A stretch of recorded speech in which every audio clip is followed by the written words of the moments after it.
Sierra, thank you for getting me to read tonight, and Sam, thank you too. I love you guys. To share this stage with the greatest slam poets in America is a matter of pride and humility at the same time. I thank you for this. This is a love poem. When I heard that this place was closing down, I sat down and wrote this poem. It's goodbye to the Artist Quarter. Tonight I walked down 20 steps, and when this night ends here, I will walk up those same steps for the last time. It's a sad thing saying goodbye to someone or something that you really love. This old place to me a Monday night home, for I have been coming to the Artist Quarter and its various buildings for nearly 20 years. But the Artist Quarter is more than just a building, just a room. For to me it is a living, breathing thing. This old house that has so much history in it, from its startup to tonight. And for most of its living life, it was a jazz club, a bar that played a new and wild form of music, and they called it jazz. This cutting edge of music, back when it started, was condemned by many as sinful and the kind of wild, unheard of music that would corrupt our daughters and put them on the road to hell. Woo! Yeah. This new form of American music called jazz, and so they tried to stop it. But they could not ban the bands, and they could not halt the waves, and so they could not stop the music. The art prevailed as it always does, as it rolled on and prospered, and it moved across the country. And when it reached here in the Midwest, one of its centers, its magnet, was the Artist Quarter, this venue that continues to play it right up to the present time. Just listen to its house band, Headspace. It started with the big bands, Duke Ellington, Count Basie, the Dorsey, Stan Kenton, Glenn Miller, and their like. And then came cool jazz, Miles and Brubeck and Desmond and their like.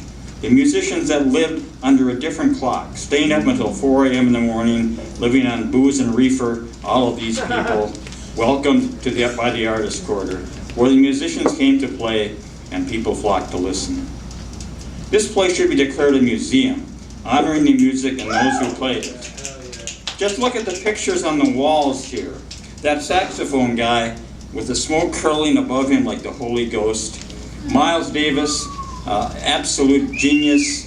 And there's a picture over there on the ascending stairs of a New York brownstone of all the great musicians in New York. Just walk around and look at the pictures here. It's mesmerizing and it's beautiful. All the photos of those who played here. So much history. Take a look at them. If only they could speak all the stories they would tell. This air all steeped in history. And then one night came poetry. Monday nights being an off night for jazz, Kenny Horst, the owner, turned to poetry. And Monday nights hosted an open mic for all who came to read their poems, opening their chests and showing to a room of strangers in words what is contained there in their hearts and souls. This risk they take by sharing of themselves and how they see the world around them, expressed in their poetry, a thing not common in the world today, letting out what they feel inside so you may feel it too. It's like therapy, but unlike therapy, it doesn't screw you up.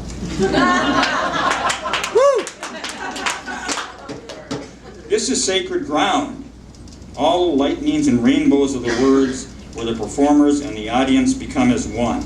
All of poetic energy resonating into the night. I've been coming to the Artist Quarter for nearly 20 years. I started when I was 5.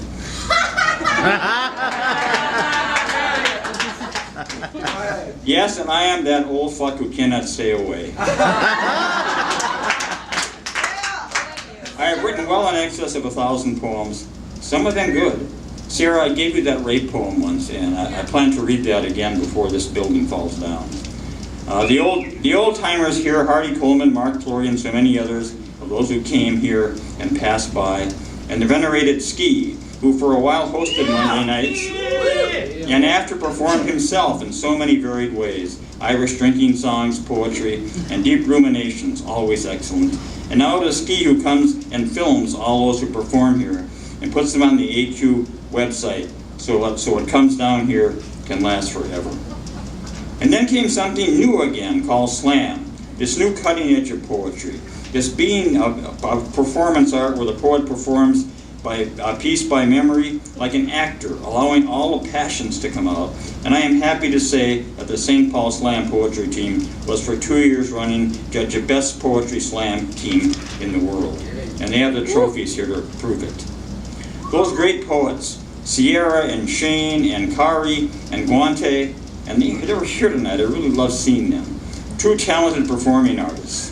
I once told Kari, when he was just starting out, he was just sitting right over there, that though he's still a young man, he knows more about life than people twice his age. And perhaps the man who deserved the most credit is Matthew Rucker, who coached and mentored these poets to all the glory they deserved. And yes, the same Matthew who was a great slam poet himself, and who on every Monday night MCs the open mic here with all the talent and energy that it deserves.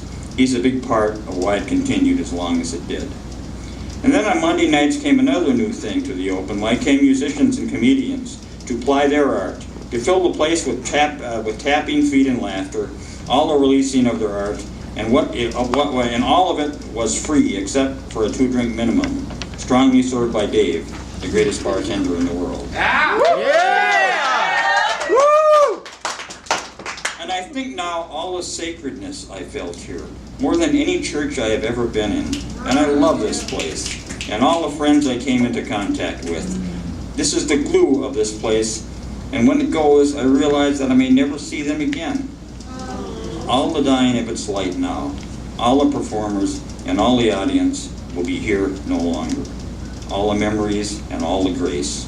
And I want to thank Kenny Horst for providing this place to us, and Matthew and Ski who helped hold it together, and the audience, yes, you. And now, where will it all go? Well, where all the sharing go, the wildness and the love, all the moments, here in memory. Yet all good things must come to an end, but I wish that this was not one of them.